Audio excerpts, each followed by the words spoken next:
ಶ್ರೀ ಮಹಾಗಣಪತಯೇ ನಮಃ. ಶ್ರೀ ಗುರುಭ್ಯೋ ನಮಃ. ಹರಿ ಓಂ. ಓಂ ನಮಃ ಶಿವಾಯ. ಓಂ ನಮಃ ಶಿವಾಯ. ಓಂ ನಮಃ ಶಿವಾಯ. ಪ್ರಿಯ ವೀಕ್ಷಕರೇ, ಮೀನರಾಶಿ ಏಪ್ರಿಲ್ 2025 ತಿಂಗಳ ಭವಿಷ್ಯ. ಶ್ರೀ ವಿಶ್ವಾವಸುನಾಮ ಸಂವತ್ಸರ.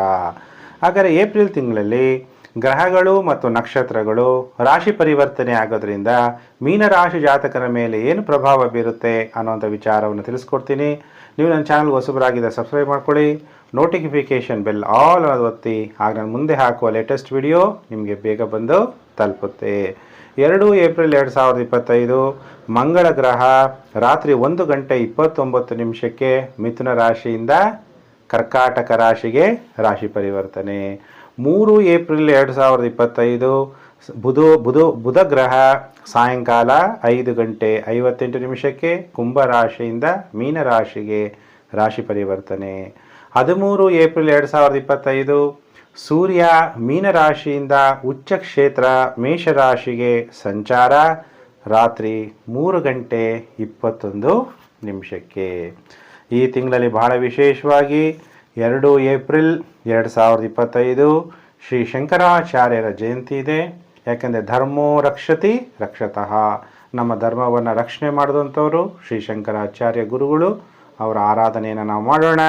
6 ಏಪ್ರಿಲ್ 2025 ಭಾನುವಾರ ಶ್ರೀರಾಮ ನವಮಿ. 14/4/2025 ಸೌರಮಾನ ಯುಗಾದಿ. ಚಾಂದ್ರಮಾನ ಯುಗಾದಿ ಆದಮೇಲೆ ಸೌರಮಾನ ಯುಗಾದಿ ಬರುತ್ತೆ. ಕೆಲವರು ಸೌರಮಾನ ಯುಗಾದಿಯಲ್ಲೂ ಯುಗಾದಿ ಹಬ್ಬ ಆಚರಿಸ್ತಾರೆ, ಕೆಲವರು ಚಾಂದ್ರಮಾನ ಯುಗಾದಿಯಲ್ಲೂ ಯುಗಾದಿ ಹಬ್ಬವನ್ನು ಆಚರಣೆ ಮಾಡ್ತೀವಿ. 30 ಏಪ್ರಿಲ್ 2025 ಬುಧವಾರ ಅಕ್ಷಯ ತೃತೀಯ. ಹಾಗಾದರೆ ಈಗ ಮೀನರಾಶಿಯವರಿಗೆ ಯಾವ ರೀತಿ ಫಲಾನುಫಲ ಪ್ರಾಪ್ತಿಯಾಗುತ್ತೆ?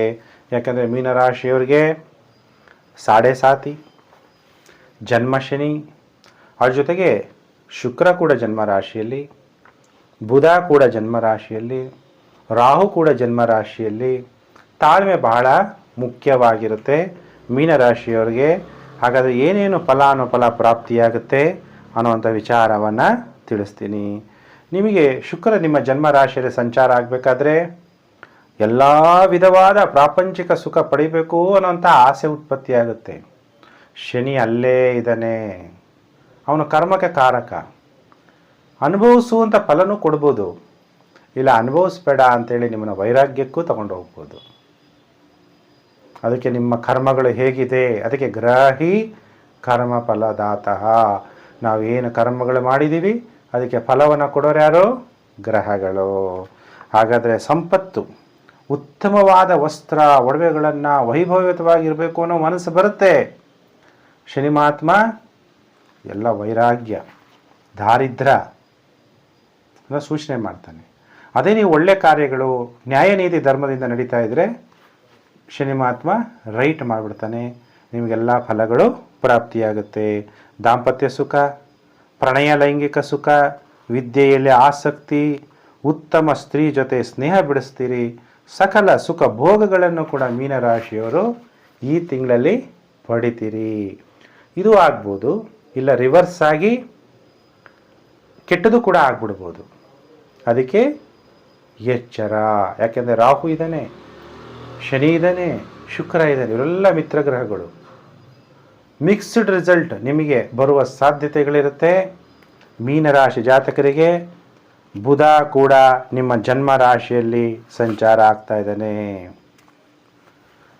ನಾನೆಲ್ಲಕ್ಕೆ ಮಿಕ್ಸ್ಡ್ ರಿಸಲ್ಟ್ ಹೇಳಿದೆ. ಕೆಲವರು ಧನವನ್ನು ಕಳೆದುಕೊಳ್ಬೋದು, ಶತ್ರುಗಳು ಹೆಚ್ಚಾಗ್ಬೋದು, ಕೆಲವರಿಗೆ ಸೆರೆವಾಸ ಮತ್ತು ಕಲಹಗಳಾಗ್ಬೋದು, ಎಲ್ಲ ರೀತಿಯಲ್ಲಿ ಒಂಥರ ಗಲಿಬಿಲಿ ಆಗ್ಬೋದು, ನರಗಳ ದೌರ್ಬಲ್ಯ ಉಂಟಾಗ್ಬೋದು, ಧನ ಸಂಪತ್ತು ಕೂಡ ಕ್ಷೀಣನೆ ಮಾಡಿಬಿಡ್ತಾನೆ ಬುಧ. ಶುಕ್ರ ಒಂದು ಕಡೆ ಕೊಡಬೇಕು ಅಂತಾನೆ, ಶನಿ ಬುಧ ಬೇಡ ಅನ್ನುವಂತಹ ಪರಿಸ್ಥಿತಿ ಉದ್ಭವ ಆಗ್ಬೋದು. ರಾಹು ಅತಿ ಹೆಚ್ಚಾಗಿ ಕೊಡ್ತೀನಿ ಅಂತ ಬರ್ತಾನೆ.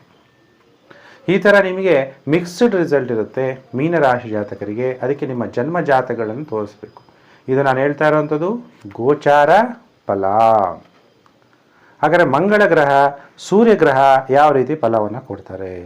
ಸೂರ್ಯ ನಿಮಗೆ ದ್ವಿತೀಯ ಭಾವದಲ್ಲಿ ಸಂಚಾರ ಆಗಬೇಕಾದ್ರೆ ನಾಲಿಗೆ ತೊಂದರೆ, ವ್ಯಾಪಾರಗಳಲ್ಲಿ ನಷ್ಟ, ಬಾಯಿ ಅಥವಾ ಹಲ್ಲು ನಾಲಿಗೆ ತೊಂದರೆ ಆಗ್ಬೋದು, ತಂದೆ ತಾಯಿಗೆ ಅನುಕೂಲ ಆಗುತ್ತೆ, ನಿಮಗೆ ನೆಗಡಿ, ಕೆಮ್ಮು, ಏನೋ ಒಂಥರ ಒಣ ಕೆಮ್ಮು, ಇನ್ನು ಏನೋ ಒಂಥರ ಆಗ್ಬೋದು, ಅಥವಾ ನೆಗಡಿ ಆಗ್ಬೋದು, ಶೀತ ಆಗ್ಬೋದು. ಈ ಬೇಸಿಗೆ ಕಾಲದಲ್ಲೂ ಆಗುತ್ತೆ ಕೆಲವರಿಗೆ.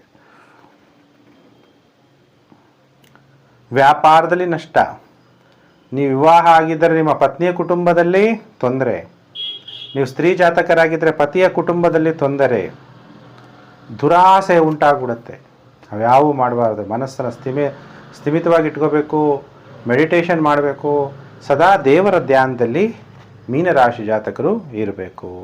ಹಾಗಾದರೆ ಮಂಗಳ ಗ್ರಹ ಪಂಚಮ ಭಾವದಲ್ಲಿ ಸಂಚಾರ ಆಗಬೇಕಾದ್ರೆ ಅನಾರೋಗ್ಯ ಉಂಟಾಗುತ್ತೆ, ಸಂಕಟ ಉಂಟಾಗುತ್ತೆ, ಕೆಟ್ಟ ನಡತೆಗಳಿಗೆ ಒಳಗಾಗಬೇಡಿ, ಮೋಸದ ಚಟುವಟಿಕೆಗಳಿಗೆ ತೊಡಕೋಬೇಡಿ, ಉದರ ತೊಂದರೆ, ವ್ಯಾಧಿಗಳು ತೊಂದರೆ, ಹೃದಯ ವ್ಯಾಧಿ, ಕೆಲವರಿಗೆ ಪುತ್ರ ನಷ್ಟ, ಮಕ್ಕಳ ಆರೋಗ್ಯದಲ್ಲಿ ತೊಂದರೆ, ಲೈಂಗಿಕ ಇತರರ ಸಂಸಾರದಲ್ಲಿ ಲೈಂಗಿಕ ಸಂಬಂಧಗಳನ್ನು ಬೆಳೆಸಿಕೊಳ್ಳುವಂಥದ್ದು, ಶತ್ರುಗಳ ದೌರ್ಜನ್ಯಕ್ಕೆ ಒಳಗಾಗುವಂಥದ್ದು, ಧನ ನಷ್ಟ ಆಗುವಂಥದ್ದು, ಕಳ್ಳತನದಿಂದ ಧನ ಕೆಲವರು ಕಳ್ಕೊಳ್ಳುವ ಸಾಧ್ಯತೆಗಳಿರುತ್ತೆ, ಅನಾವಶ್ಯಕ ಚಿಂತೆ, ಇನ್ನು ಕೆಲವರಿಗೆ ಜ್ವರ ಬರುವ ಸಾಧ್ಯತೆಗಳು ಕೂಡ ಇರುತ್ತೆ.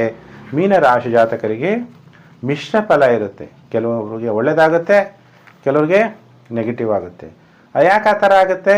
ಅದು ನಿಮ್ಮ ಜನ್ಮ ಜಾತಕದಲ್ಲಿ ಹುಟ್ಟಿದಾಗ ಈಗ ಅಟ್ ಪ್ರೆಸೆಂಟ್ ಯಾವ ಗ್ರಹಗಳು ಎಲ್ಲೆಲ್ಲಿದೆ ಅದು ನಾನು ಹೇಳಿದೆ. ನೀವು ಹುಟ್ಟಿದಾಗ ಎಲ್ಲೆಲ್ಲಿತ್ತು, ಈಗಿರೋ ಗ್ರಹಗಳಲ್ಲಿ ಏನು ಇನ್ಫ್ಲುಯೆನ್ಸ್ ಮಾಡ್ತಾ ಇದ್ದಾರೆ, ಯಾವ ದಶಾಭುಕ್ತಿ ನಡೀತಿದೆ, ಅದರಲ್ಲಿ ನೀವು ಜನ್ಮ ಜಾತಕ ತೋರಿಸಿದಾಗ ಇನ್ನೂ ಪರ್ಫೆಕ್ಟಾಗಿ ಹೇಳಿ, ಮತ್ತು ನಿಮಗೆ ಪರಿಹಾರಗಳನ್ನು ಕೂಡ ನಾನು ತಿಳಿಸ್ಕೊಡೋಕ್ಕೆ ಸರಿ ಹೋಗುತ್ತೆ. ಪ್ರಿಯ ವೀಕ್ಷಕರೇ, ನೀವೆಲ್ಲರೂ ಕೂಡ ಗ್ರಹಗಳಿಂದ ಉಂಟಾಗುವ ನೆಗೆಟಿವ್ ಎಫೆಕ್ಟ್ ಉಂಟಾಗಬಾರ್ದು, ನಮ್ಗೆ ಒಳ್ಳೆಯದಾಗಬೇಕು ಅಂದರೆ ಶ್ರೀರಾಮ ಜಯ ರಾಮ ರಘುರಾಮ ಅನ್ನುವಂಥ ಮಂತ್ರ ಜಪ ಮಾಡಬೇಕು. ಯಾಕೆಂದರೆ ಶ್ರೀರಾಮ ನವಮಿ ಇದೆ, 6 ಏಪ್ರಿಲ್ 2025. ಶ್ರೀರಾಮ ಜಯ ರಾಮ ರಘುರಾಮ, ಈಸಿ ಅಲ್ವಾ? ಶ್ರೀರಾಮ ಜಯ ರಾಮ ರಘುರಾಮ ಅನ್ನುವಂಥ ಮಂತ್ರ ಜಪ ಮಾಡಿ ರಾಮಾಯಣವನ್ನು ಓದಿ. ರಾಮನಿಗೆ ಎಷ್ಟು ತಾಳ್ಮೆ ಇತ್ತು, ಎಂತಹ ಪರಿಸ್ಥಿತಿ, ಒಬ್ಬ ರಾಜ ಎಲ್ಲವನ್ನ ಕಳ್ಕೊಂಡು ಕಾಡಿಗೆ ಹೋಗಿ ಬದುಕಬೇಕು, ಒಬ್ಬ ಸನ್ಯಾಸಿಯಂತೆ ಬದುಕಬೇಕು ಅಂದರೆ ಎಷ್ಟು ಕಷ್ಟ. ಆದರೆ ಅವನು ತಾಳ್ಮೆ ಕಳ್ಕೊಂಡ. ನಿಮಗೂ ಈಗ ಜನ್ಮ ಶನಿ ಇದೆ, ನೀವು ಕೂಡ ತಾಳ್ಮೆಯನ್ನು ಕಳ್ಕೊಬೇಡಿ. ಆಂತರಿಕವಾಗಿ ಹೇಗೆ ಶಾಂತಿಯಾಗಿದ್ದ ಪುರುಷೋತ್ತಮ ದೇವರಾಮ, ಆ ಗುಣಗಳನ್ನು ನಾವು ಕಲಿಯೋಣ. ನಿಮ್ಮಲ್ಲೂ ಕೂಡ ಆಂತರಿಕ ಶಾಂತಿಯನ್ನು ಕಳ್ಕೊಬೇಡಿ, ಸದಾ ದೇವರ ನಾಮ ಸ್ಮರಣೆಯನ್ನು ಮಾಡಿ. ನಿಮಗೆಲ್ಲ ಖಂಡಿತವಾಗ್ಲೂ ಒಳ್ಳೆಯದಾಗುತ್ತೆ. ನಿಮ್ಗೆ ಒಳ್ಳೆಯದಾಗಲಿ ಅಂತೇಳಿ ದೇವರಲ್ಲಿ ಒಂದು ನಿಮಿಷ ಪ್ರಾರ್ಥನೆ ಮಾಡ್ತೀನಿ. ನೀವೆಲ್ಲ ಕೂಡ ನಿಮ್ಮ ಇಷ್ಟ ದೇವರನ್ನು ಒಂದು ನಿಮಿಷ ಪ್ರಾರ್ಥನೆ ಮಾಡಿ. ಓಂ ಸರ್ವೇಷಾಂ ಸ್ವಸ್ತಿರ್ಭವತು, ಸರ್ವೇಷಾಂ ಶಾಂತಿರ್ಭವತು, ಸರ್ವೇಷಾಂ ಪೂರ್ಣಂ ಭವಂತು, ಸರ್ವೇಷಾಂ ಮಂಗಳಂ ಭವಂತು. ಓಂ ಶಾಂತಿ ಶಾಂತಿ ಶಾಂತಿ. ಸಮಸ್ತ ಲೋಕೋ ಸುಖಿನೋ ಭವಂತು. ಪ್ರಿಯ ವೀಕ್ಷಕರೇ, ನಿಮಗೆಲ್ಲ ಉತ್ತಮ ಆರೋಗ್ಯ, ನಿಮ್ಮ ಜೀವನದಲ್ಲಿ ನಿಮಗೆ ಶುಭ ಮಂಗಳ ಒಳ್ಳೆಯದಾಗಲಿ ಅಂತೇಳಿ ದೇವರಲ್ಲಿ ಪ್ರಾರ್ಥನೆ ಮಾಡಿದ್ದೀನಿ.